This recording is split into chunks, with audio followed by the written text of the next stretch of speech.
everybody. Welcome back to Mac and Mike. I'm Mike, and that good-looking fellow there is Mac.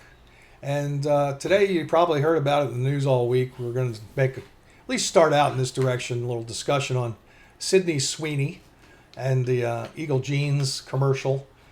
And everybody that's heard about it probably already has an opinion on it, and it's kind of funny. It's humorous and sad at the same time, in my opinion. But rather than listen to me go on and on about my stupid opinions, let's hear Mac's stupid opinions. What do you think about this? I have lots of stupid opinions, Mike. What do you think? And I'm more than happy to share them. Please go ahead and share. Look,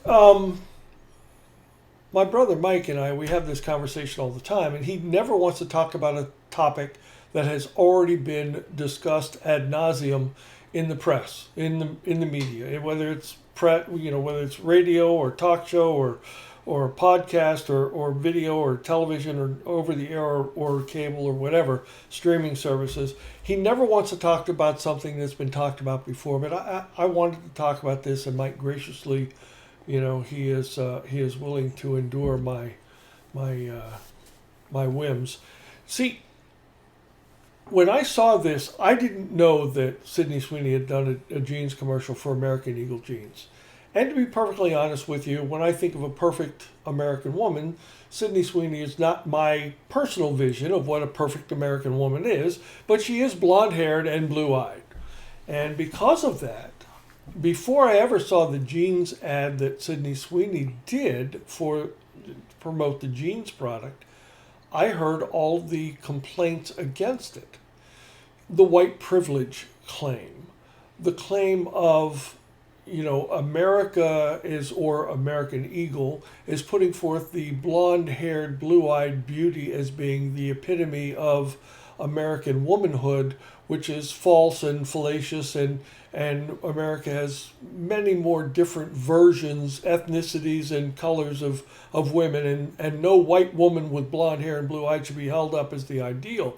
As a matter of fact, I heard several people opine that because the blonde-haired, blue-eyed woman was the model for their jeans, that whole advertising campaign smacked of Nazism. Because, of course, the Nazi credo of the master race So I think that there is an overreaction.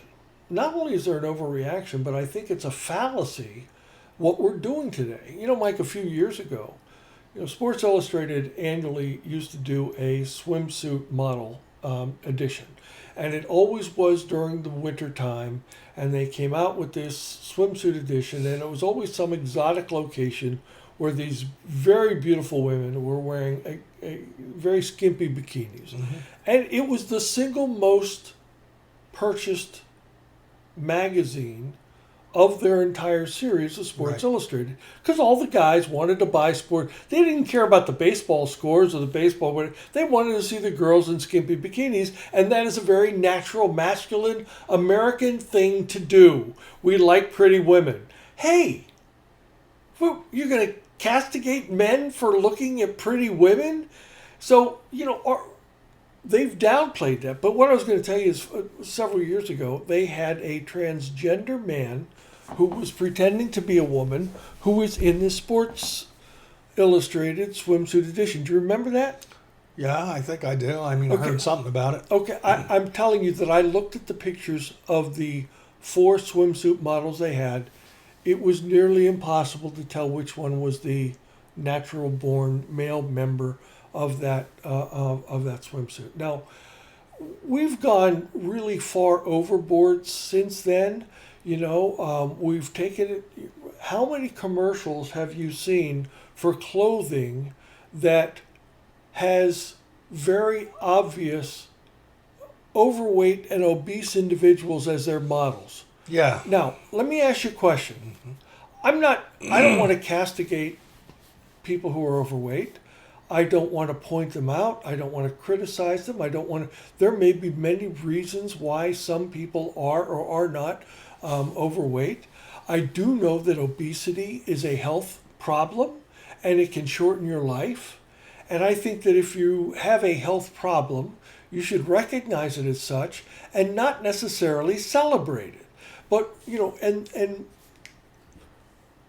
we've gone to the point where it's almost impossible for a Caucasian man or woman in a straight sexual relationship to appear in a television commercial together without the company that has that couple being criticized.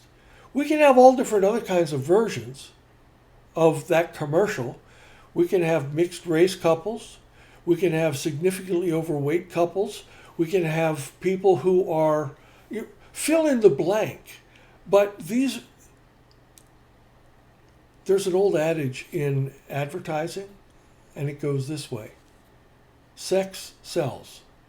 Yes. It's the truth. Sex sells.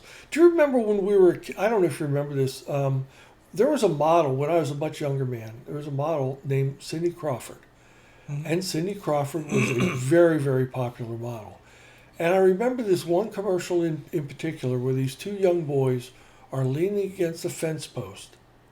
And Cindy Crawford, it's a very hot summer day, and Cindy Crawford comes walking across the parking lot, walks up to a Pepsi machine, puts the coins, but that's how you know how old the commercial is. She had to put coins in Pepsi. Not a credit card, not a dollar bill. and not her phone using any form of all these digital pay systems. She put coins in there. She got a Pepsi out. She flips the lid on the Pepsi, and these boys basically have their tongues hanging out watching Cindy Crawford drink this cold Pepsi. That commercial could not be made today. It couldn't be made today because we would criticize everything about that commercial. Young boys, Cindy Crawford is an older woman, Cindy Crawford being thought of as a sex symbol. She's white, she's thin. You know what? There was a song out many, many years ago when I was just a youngster, right? A young lad. And the song was by Gary Puckett and the Union Gap. And the song name was Young Girl. And the song goes, young girl, get out of my mind. My love for you is way out of line. Yeah. You're much too young, girl. Right? Mm-hmm. And obviously it's talking about, I don't know if what the song was, a 20-year-old and a 14-year-old or so. But obviously this girl was too young to be involved in a romantic relationship. And that song pointed, I think, to people of my age, it pointed out, hey, you're not supposed to have, it's inappropriate to have relations with a person who's underage. That's what it pointed out to me at my young age whenever I first heard the song. Well, I was noodling around on the internet. I don't know if you've ever heard of, there's this guy that pops up on my internet feed every now and again, and he's called the Doctor of Rock. And what he does is he delves into various rock and roll songs and bands, and sometimes it's always a slightly different take. One-hit wonders, all these. But anyways, this one particular thing was the songs that have been the most banned from being played, and the song "Young Girl" was one of the songs that was the most banned songs from being played. Now, to me, a song that points out the inappropriateness, because part of the song goes, and I don't remember all the words, but the way you dressed, you made me believe you're old enough to give your love, and now I find out that you're not old enough, right? Something along those lines, and that's the whole point of the song. He's trying to say, I can't fall in love with you. You're not old enough to understand. And but this Doctor of Rock said, do you remember a few years ago, I don't remember how long ago it was, Mike, it was maybe 6 or 8 years ago, there was a song, it was a Christmas carol, right? Yeah. And the guy say, it's cold outside. Baby, it's cold outside, yeah. Baby, it's cold outside, stay. And no, my father's going to be, no, stay. But I have to go. No, I want you to.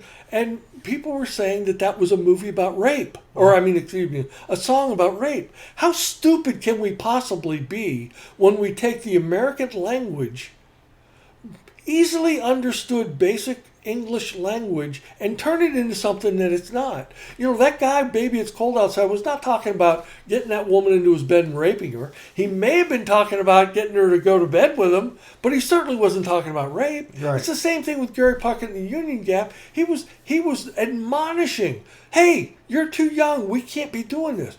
And Sydney Sweeney in that pair of jeans, there was absolutely nothing wrong with that. As a matter of fact, I went to find out where I could go buy American Eagle jeans whenever all these people started coming out against this thing. I couldn't find out where they have American Eagle jeans for old fat men like me. Yeah. Only young girls like Sydney Sweeney. Yeah. Who is very attractive, by the way. Yeah, I honestly I didn't know who Sydney. I'd heard the name Sydney Sweeney and heard her mentioned several times. Until I saw the TV, them talking about it on the news, I didn't know what she looked like. I mean, to me, she's got a great bod. She's pretty, but she's not like Cindy Crawford pretty, you know, in my humble opinion. But there's taste. But yeah, I think she's having a good time with it, they said, because supposedly the people that know her say she just has a fantastic sense of humor. And so she's not getting all wrapped around the axle with this. The only thing I really have to add to any of this is we use attack words, not we, the American public, especially on the left, is overusing these attack phrases and words to the point where they become meaningless. Nazi doesn't mean anything anymore. White supremacist doesn't mean anything anymore, because if everybody's a Nazi and everybody's a white supremacist that's white, and even some blacks are white supremacists, right? You ask Tyrus. The words don't carry a punch anymore. And I think we're starting to ease. They say woke has gone broke. I'm not sure. I think most of it has. Matter of fact, if it wasn't for Fox News and the internet, I don't think most Americans would even know this specific far left group of people in America exists. I mean, I've never personally met anybody as crazy as anybody I've ever seen on Fox News or some YouTube or Instagram or whatever video they're talking about. I see Benny and some of his people pointing this stuff out. I see other people bringing them to the fore and amplifying their message. In the old days, you know, we just didn't amplify this stuff. I'm sure it existed to some degree, but those were the people that just sort of, your relatives that came to dinner that might have these things, you know, you just sort of said, okay, Aunt Susan, you know, let's talk about something different if she brought something up. But yeah, we used to just laugh people out of the bar or out of our social circle that were this way. And I think if you're watching this and you do know somebody like this, oh, by the way, I will say now that I got back on Facebook, I've seen some people that I used to work with that are this way. A couple of them, not many. I mean, they're almost always women. I can think of one man. But yeah, I just ignore them or say, you know, every once in a while I'll leave a comment. I don't directly attack them. I say, don't you feel silly about what you just said? And that's maybe where I'll leave it. Think about what you just said. Don't you feel silly? I'll go back to what I said a few minutes ago, Mike. In the advertising business, sex sells, okay? yeah. There was a very, very successful company called Victoria's Secret. Now, I think Victoria's Secret may be out of business now. They're certainly not doing the business they used to do. But Victoria's Secret took lingerie and women's underwear, and they made it very, very desirable. So what they did is they took these young, very beautiful women models, and they put their lingerie and their underwear on them, and women looked at that and said, if I buy Victoria's Secret underwear, my boyfriend or my husband will look at me the same way as we're looking at those models. And the men looked at those models and said, I'd love for my wife or my girlfriend to wear that because I can, that to me is sexy, right? That's appealing. Now, what Victoria's Secret did is, they used to have this thing every year where they would have the most beautiful women wearing their lingerie and underwear, and they would do the walking down the runway thing, and it was a big deal. They had television shows. They literally had half-hour television shows of these women wearing Victoria's Secret bathing, you know, modeling the clothing from Victoria's Secret. It was that big a deal. And then The woke people got a hold of it and said that's disgusting. Women don't actually look that way. Well, let me tell you something. There are a lot of women who do look that way. But more importantly, what they did is they shamed Victoria's Secret into getting models who they claim were more normal looking. So the last Victoria's Secret advertising campaign I saw had women that were obviously not waif thin models. They were big bodied women, including women who might have been 270, 280, 300 pounds. Now, let me tell you something. I looked at the women in 280 pounds in Victoria's Secret underwear, and guess what? You didn't find her attractive. I wasn't moved. I didn't see anything there that made me want to run out and buy Victoria's Secret clothing for any significant other that I had an interest in, okay? I'm sure it had an impact on their sales. Now, you said if you go woke, you go broke. How many instances of that can we find? And it's not just, quote, blonde-haired, blue-eyed, well, she must be a Nazi because she has white skin, blonde-haired, and blue-eyed. Isn't that stupid? Mm-hmm. I mean, not only the point you made about how it has no meaning. You know, it's like the boy who cried wolf, right? Wolf, wolf, wolf, and then they don't believe when the wolf actually shows up. Right. It's the same thing. Mm-hmm. But worse than that, I mean, why is it that one of the most successful models that I can recall, I'm not sure she did Victoria's Secret, but I remember her doing a number of modeling shoots, including the swimsuit edition, was Naomi Campbell. Mm-hmm. And Naomi Campbell was an African-American woman. I mean, truly African. And her skin was very, very dark. It wasn't like, you know how in the African-American community there are light-skinned African-Americans and dark-skinned and believe it or not, within their own community, there's pressure as to what shade of skin you have. You know, I mean, that's as stupid as we get with this whole DEI and woke stuff. Everybody's beautiful, Mike. I don't care if you're Asian, African, European, or what ethnicity. There are beautiful people there. Listen, there are much more handsome men than you and I. Listen, Mike, if you haven't recognized that yet, I don't want to burst your bubble. But my bubble's not burst, buddy. Even when we were young and studly, there were many men who were more handsome than we are or ever were. Yeah. So it's you can't change the gifts that God gives you, but to turn that into something that black, and I don't mean skin color, that black, that dark, meaning Sydney Sweeney is blonde hair and blue eyed. Obviously, this whole campaign smacks of Nazism and the master race. You know, people, give it a break. Can't we just, do you remember the riots of Rodney King was beat up by, and Rodney King came out and he said, "Can't we all just get along?" One of the famous quotes ever, and that was back in the 80s, wasn't it? Yeah, it was a long time ago. A long time ago. So I don't know how we can get away from this, Mike, but this is what I believe.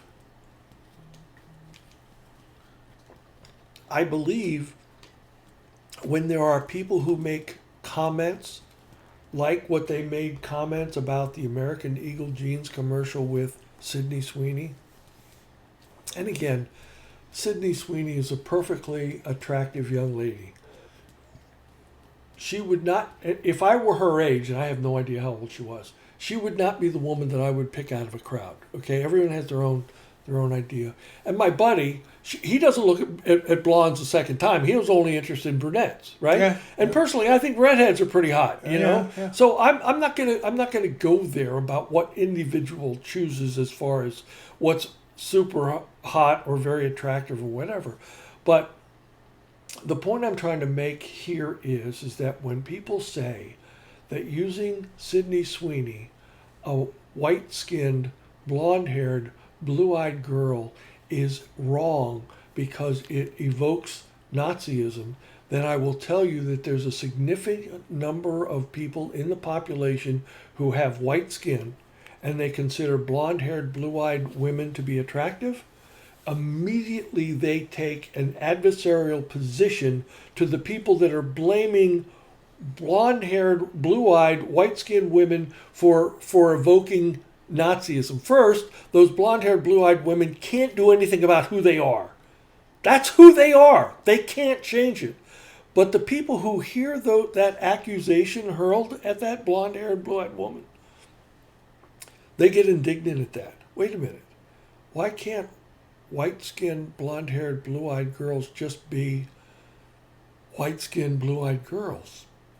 Why does it have to mean anything else other than that's just who they are? You know, mom and dad had white skin. And that's not universally true, right? I mean, it could have been any kind of mixed race, and she just might have turned out to have white skin. And I don't know anything about Sydney Sweeney. But again, my point is, look, my cousin who as a very young man, we lived across the street, and I grew up with her. You know, she married a black man, and she has light-skinned children, 3 boys, I think. She may have a daughter as well. And the point I'm trying to make is that there's no discrimination against them because they're mixed race. There just simply isn't. They're good athletes. Father was a really good singer, and each of the boys have good singing voices, and they've had somewhat of a minor career themselves but my cousin is white-skinned, and I don't know that she's ever been discriminated against by the black community that she chooses to live in. You know what I mean? And yet, black and brown people will look at Sydney Sweeney and say, I mean, if you think about it, what they're saying is she shouldn't be allowed to make a living as a model because every time she models something, she's representing the Nazism in the master race. Now, that is so absurd on the face of it that it has no place in our society. And I'm sure if we look deep enough, every time there's a model of any other ethnicity, you know, when we see a Japanese model, do we come up with, you know, the atrocities that were perpetrated by the Japanese during World War II? We don't come up with that. I just, you know, it's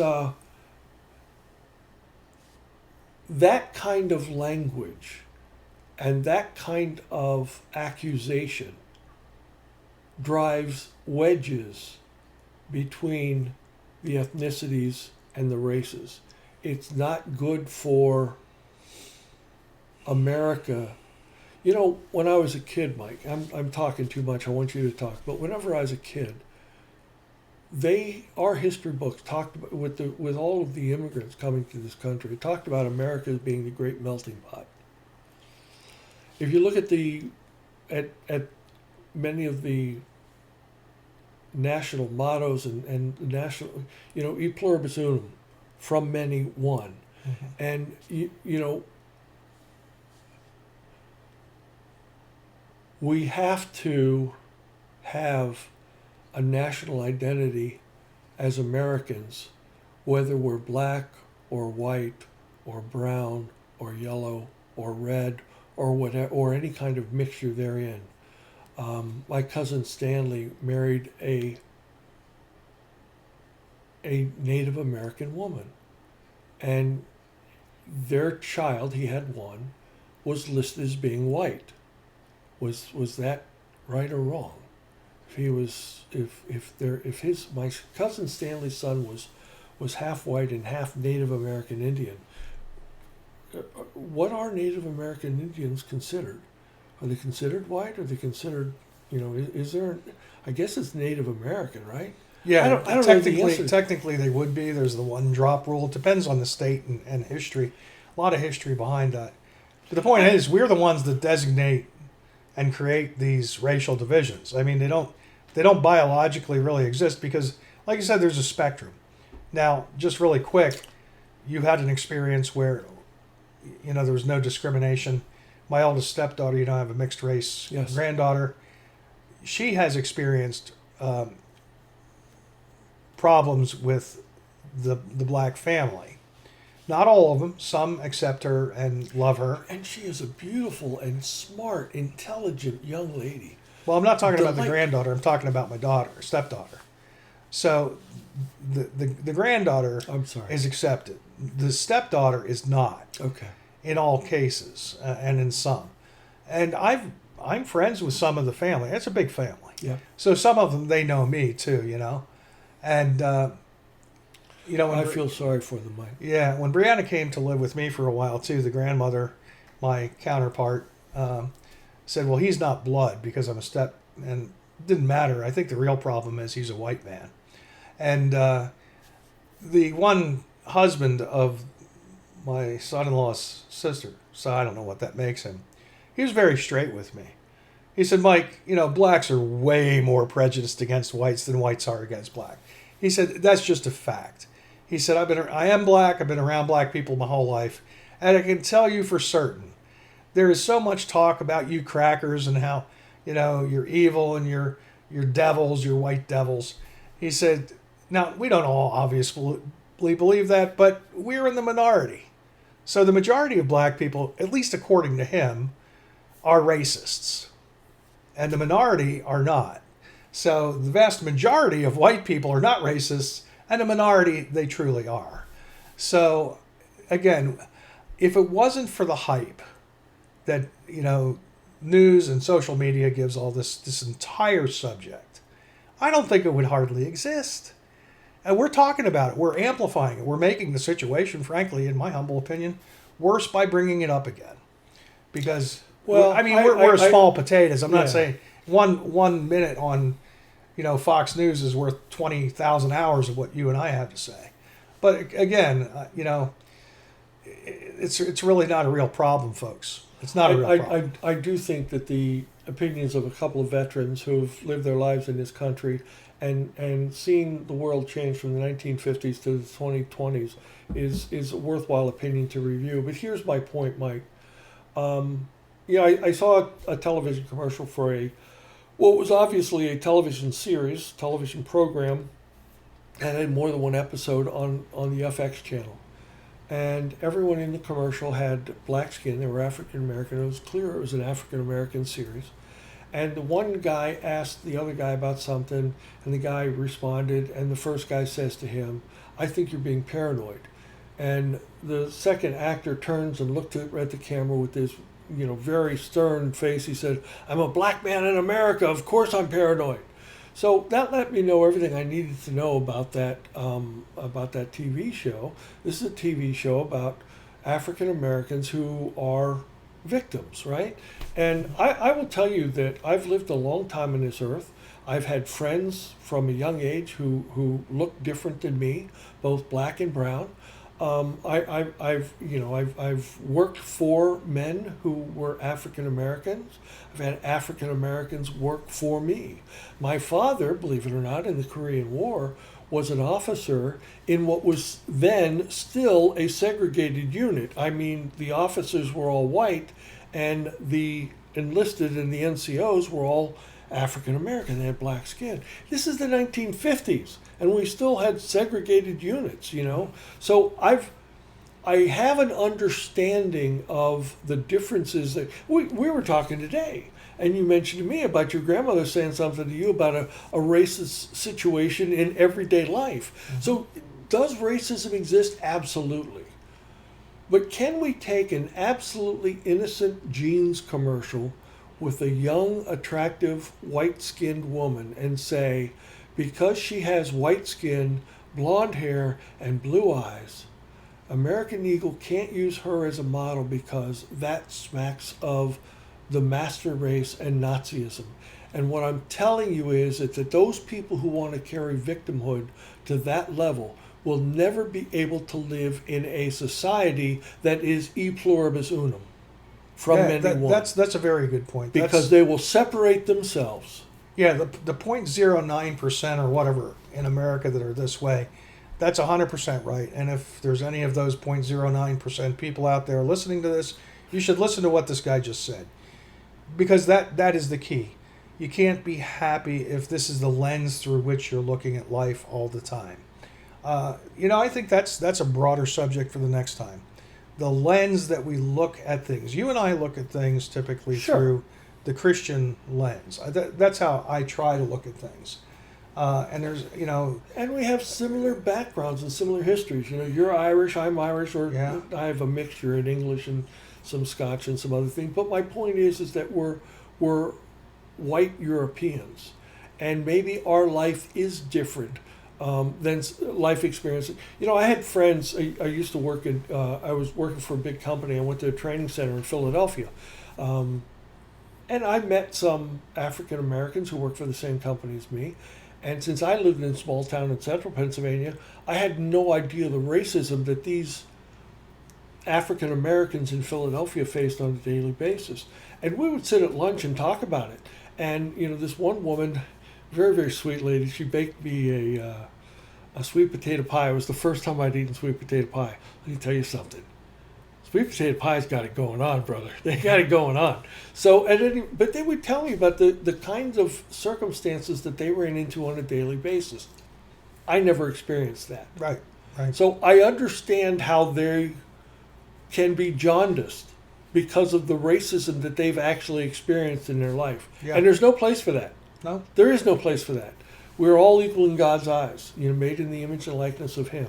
So I guess what I'm saying is that in our lifetime, which is not all that long, we've come from the Sports Illustrated Swimsuit Model Edition being the #1 rated magazine in the country that week. We've come from the Cindy Crawford commercial getting the cold Pepsi on a warm day and having the young boys just literally have their eyes drooping out at the beauty of this young woman. Mm-hmm. We've had, Gary Puckett and the Union Gap in their song trying to admonish people, don't be dating children. That's wrong, to having his song banned from even being played. We've lived through those because of how wacky our society has gotten over the past 50 years. And it's changed significantly. And Mike, it's not a change for the better. nope. And it does, in fact, I'm going to ask you a question. I think I know how you're going to answer this. America voted Barack Obama as president of the United States. The majority of Barack Obama's votes came from people who had white skins. Do you think those people who voted for him were in any way, shape, or form a racist?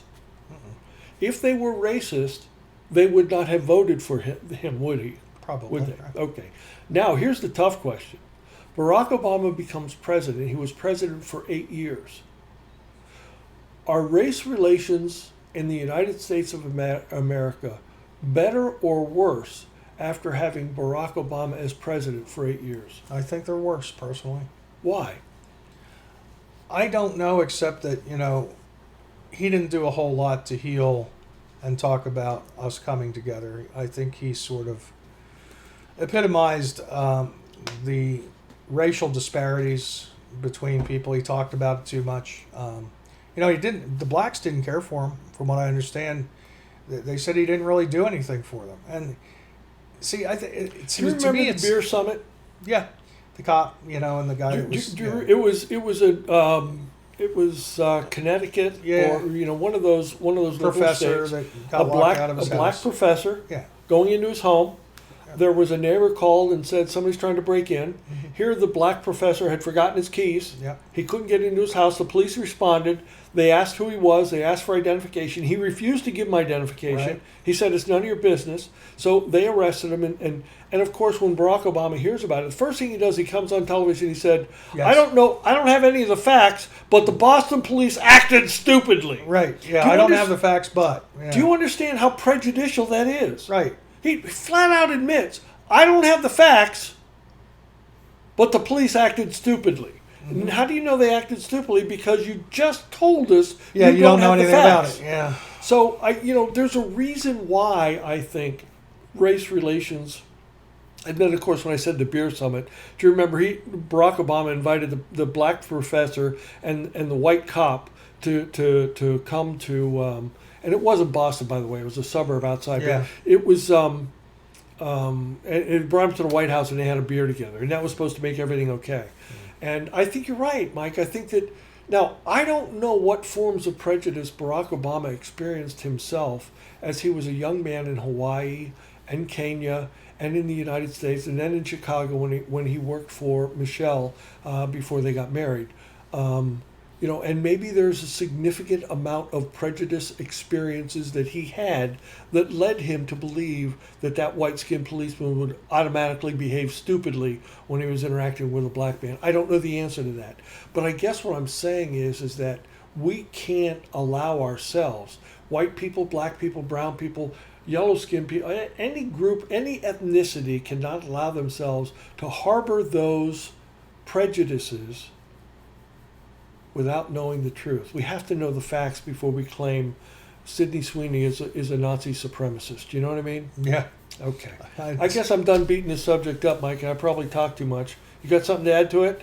Oh, no, it's just kind of humorous that I saw a lot of black people talking about Barack Obama back in the day on YouTube and later, and they would point out, his mama's white. He's really white. They would never accept him because he didn't seem to do much for the black community. But I know black men did not like Barack Obama very much. These were black women that were saying it, too. No. See, black women don't like white women marrying their men. No, that's true. And I understand that why that's that way.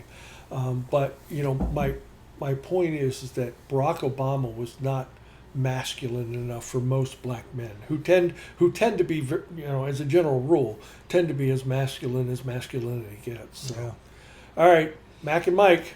Out.